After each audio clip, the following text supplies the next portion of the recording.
स्वागत है प्यारे बच्चों आपका ईडी लर्निंग हब में। जैसा कि आपको पता है हम लोग फिजिक्स का क्लास 10th का पहला चैप्टर जो कि प्रकाश का प्रावर्तन है पढ़ रहे थे।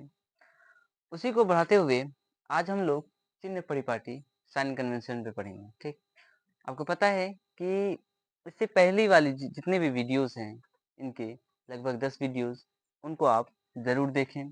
और उसके बाद आज हम लोग पढ़ते हैं चिन्ह परिपाटी जिसको कहते हैं साइन कन्वेंशन। साइन कन्वेंशन की ज़रूरत हमें क्यों पड़ती है?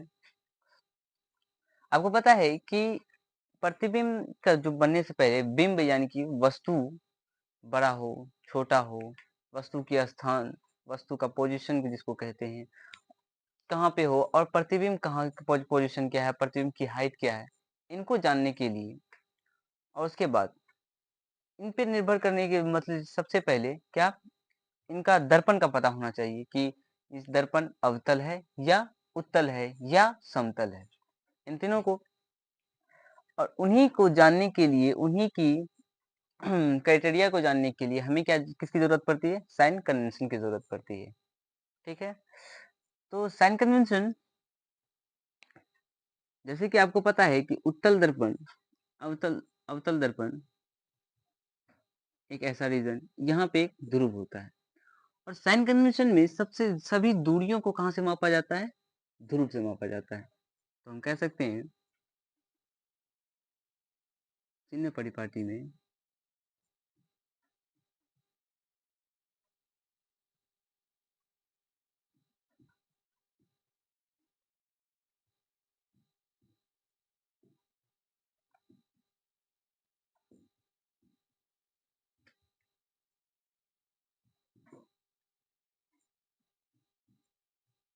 ध्रुव से मापा जाता है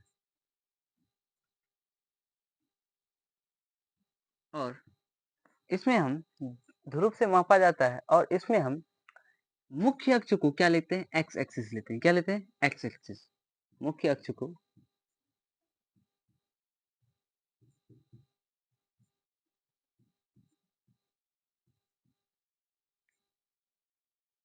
माना जाता है। इन्हीं को एक्स एक्सिस लेकर हम सभी दूरियों को पहले एक एक करके देखेंगे। सबसे पहले हम एक आरेख लेते हैं जिसमें हम यहाँ पे क्या रखेंगे? ध्रुव रखेंगे। आपको पता है कि ध्रुव को हम मतलब यहाँ पे रखेंगे यानी सभी दूरियों को मापने के लिए। जैसे कि आपको किरण आरेख में यहाँ पे 0 रख रहे हैं जिसको क्या कहते हैं? मूल बिंदु कहते हैं। यहाँ पे जो अब हमारा मिरर के लिए जो होगा मूल बिंदु वो क्या होगा? ध्रुव होगा। तो हम ये कह सकते हैं ये क्या होगा? ध्रुव। मूल बिंदु कह सकते हैं इसको। 0 जहाँ से होता है, जहाँ से हमको क्या कहते हैं?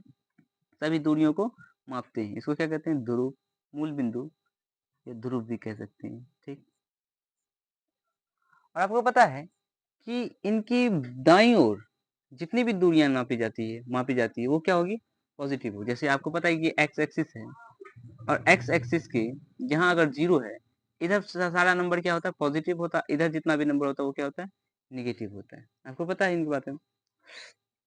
तो इधर की सारी नंबर इधर की जितने भी नंबर्स होंगे, इधर जितना भी मतलब क्या कहते हैं डिस्टेंस इसका होगा, ये क्या होगा? पॉजिटिव होगा। तो हम ये कह सकते हैं ध्रुव का दाईं ओर की दूरियां धनात्मक होती है। धनात्मक बोले तो पॉजिटिव। उसके बाद ध्रुव के बाईं ओर की सभी दूरियां क्या होती है? ऋणात्मक होती है। जैसे आपको पता है कि इस रेखा में 0 के इधर बाईं तरफ क्या होता है? निगेटिव होता है और 0 के दाएं तरफ क्या होता है? पॉजिटिव नंबर होता है। तो इधर जो होगा ये इसको हम मूल बिंदु माने तो ये इधर जो ध्रुव का होगा वो क्या होगा? सभी ये बायां ओर होगा। तो बाईं ओर जितनी भी दूरियां मापी जाएगी वो क्या होगी? ऋणात्मक होगी।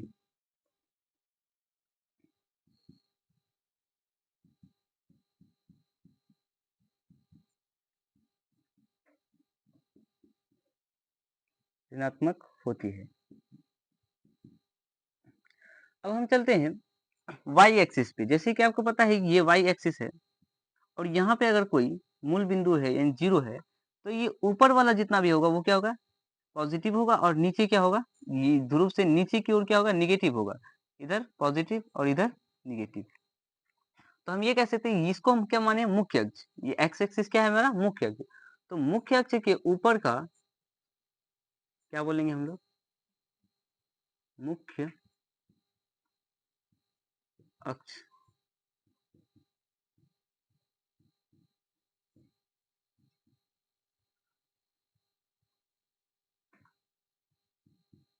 सभी दूरियां क्या होंगी?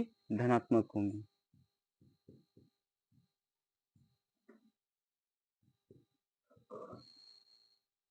और मुख्य अक्ष के नीचे की ओर सभी दूरियां क्या होती है? ऋणात्मक होती है।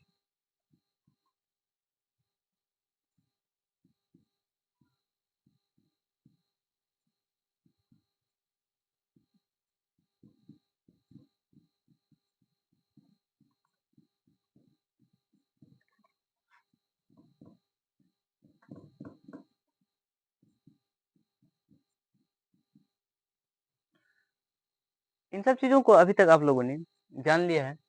उसके बाद हम लोग अभी आते हैं क्या? उत्तल दर्पण और अवतल दर्पण पे कैसे उसकी दूरियों को मापेंगे, उनके बारे में जानने के लिए। तो सबसे पहले आप लोग इसका स्क्रीनशॉट ले लें। तो चलिए, अब हम लोगों ने दर्पण बना लिया। जैसे कि आपको पता है ये बाहर की ओर रचित है, तो ये अवतल दर्पण है और ये अंदर की ओर रचित है, तो ये क्या है? उत्तल दर्पण है। और आपको पता है कि हम लोगों ने जो अभी ध्रुव माना है, ध्रुव को क्या माने हैं हम लोग? ध्रुव को हम क्या माने हैं? ये क्या कहते हैं? मूल बिंदु है, ठीक। तो आपको पता है कि ये मूल बिंदु है, तो इधर की जितनी भी दूरियां होंगी इनकी क्या होंगी? निगेटिव होगी। ये किधर है? बाईं ओर। और इधर की जितनी भी दूरियां होंगी ये क्या है? पॉजिटिव होगी। इधर क्या है? ये दाईं ओर। तो हम ये कह सकते हैं अवतल दर्पण में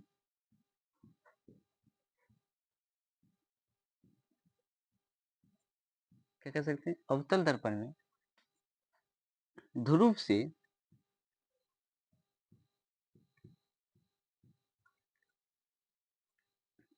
अवतल दर्पण में ये कह सकते हैं क्या? वक्रता क्या कहते हैं? फोकस दूरी, इसको फोकस कहेंगे, तथा वक्रता केंद्र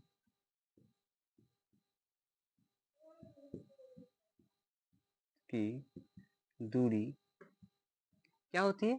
निगेटिव होगी। आपको पता है कि जब यहाँ पे अगर मूल बिंदु है तो इनकी बाईं ओर क्या होगा? निगेटिव होगा। क्या होगा? निगेटिव। तो फोकस की दूरी क्या होती है? ऋणात्मक होगी।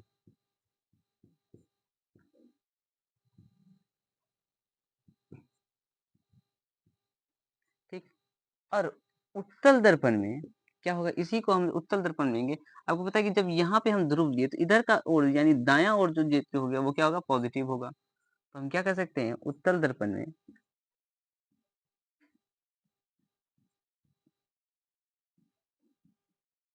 उत्तल दर्पण में फोकस तथा फोकस तथा वक्रता केंद्र की वक्रता त्रिज्या ले सकते हैं। यहाँ से यहाँ तक की दूरी क्या होगा? वक्रता त्रिज्या होगा। वक्रता त्रिज्या की दूरी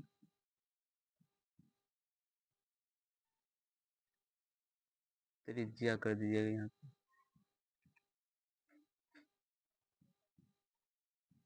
वक्रता त्रिज्या की दूरी क्या होगी? धनात्मक होगी।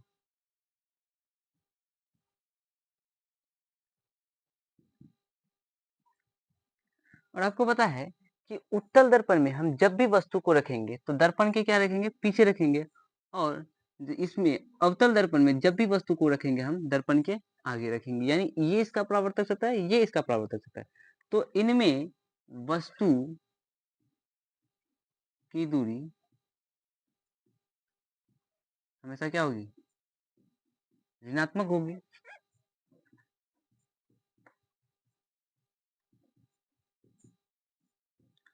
और इनमें जो वस्तु की दूरी होगी ये क्या होगी? बाहर की ओर है। यानी कि ये इधर नेगेटिव है, तो इनमें जो वस्तु की दूरी होगी ये क्या होगी, ऋणात्मक होगी।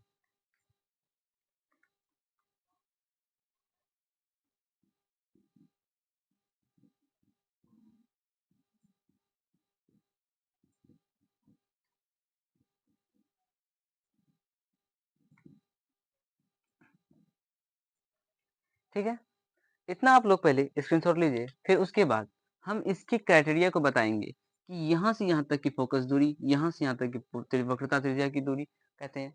उसके बाद पहले आप क्या इसका स्क्रीनशॉट लीजिए। तो अब हम लोग आते हैं कि इनके बारे में जानने के लिए। आपको पता है कि यहाँ से लेकर यहाँ तक की दूरी क्या है, फोकस। तो यहाँ पे हम कह सकते हैं पहला नंबर पे, ध्रुव से लेकर फोकस तक की दूरी क्या कहलाएगी, ध्रुव से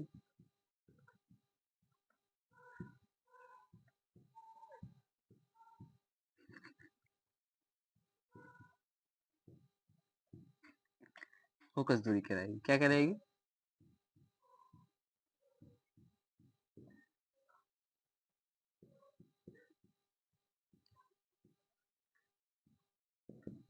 और दूसरा हम क्या कह सकते हैं, ध्रुव से लेकर सेंटर तक की दूरी को क्या कह सकते हैं, वक्रता त्रिज्या, यानी वक्रता त्रिज्या कह सकते हैं, जिसको क्या कहते हैं, आर से डिनोट करेंगे। ठीक, और हाँ, इसकी जो फोकस तक की दूरी को कैसे डिनोट करेंगे, इसका डिनोट भी हम लिख देते हैं, इसको एफ से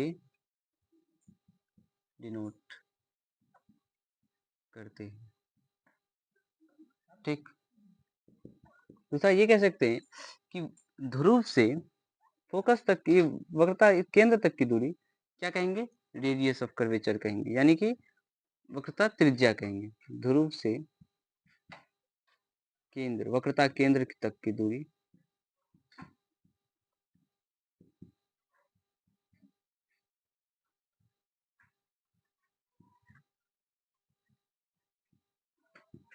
वक्रता त्रिज्या कहलाएगी।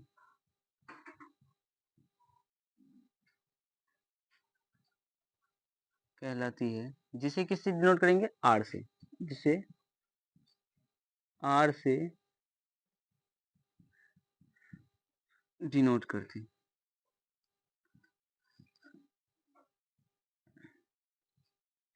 ठीक है, अब हम तीसरे नंबर पे आएंगे कि यहाँ से यहाँ तक की दूरी क्या कहते हैं, कहते हैं फोकस कहते हैं, और यहाँ से यहाँ तक की दूरी को वक्रता त्रिज्या कहेंगे।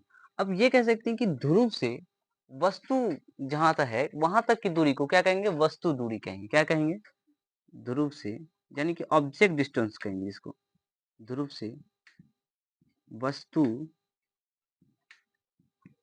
तक की दूरी वस्तु दूरी कहलाएगी, क्या कहलाएगी, वस्तु दूरी कहलाएगी।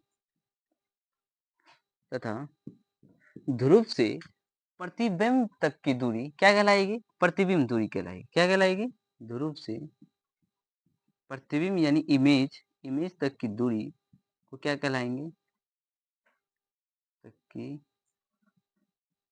दूरी प्रतिबिंब दूरी कहलाएगी।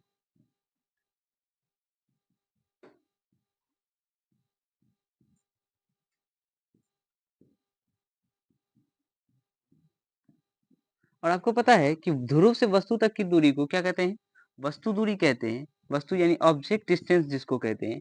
और ये किससे डिनोट किया जाता है, इसको u से डिनोट करेंगे, किसको, u से।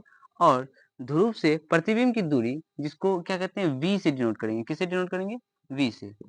और इन सभी चीजों का एक क्या है, रिलेशन है, एक क्या है, एक रिलेशन है, जिनको हम क्या कहते हैं, दर्पण सूत्र कहते हैं। पहले आपका इनका इसका एस ले लीजिए, फिर इसको हम यहाँ लिख देते हैं,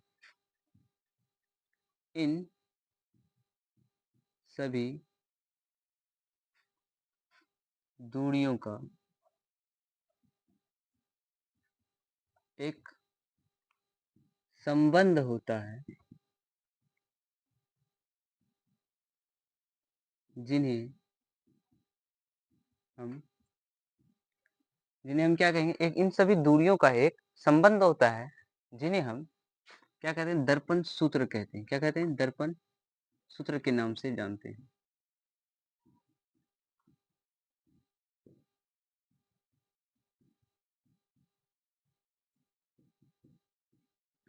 ठीक। और ये दर्पण सूत्र क्या होता है? दर्पण सूत्र क्या होता है? 1/v या 1/u plus 1/v is equal to क्या होता है? 1/f। क्या होता है? 1/f is equal to 1/u plus 1/u v।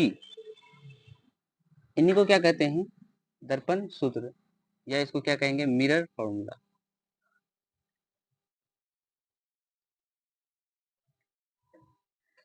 इन पे बेस्ड हम लोग क्या करेंगे? क्वेश्चंस बनाएंगे।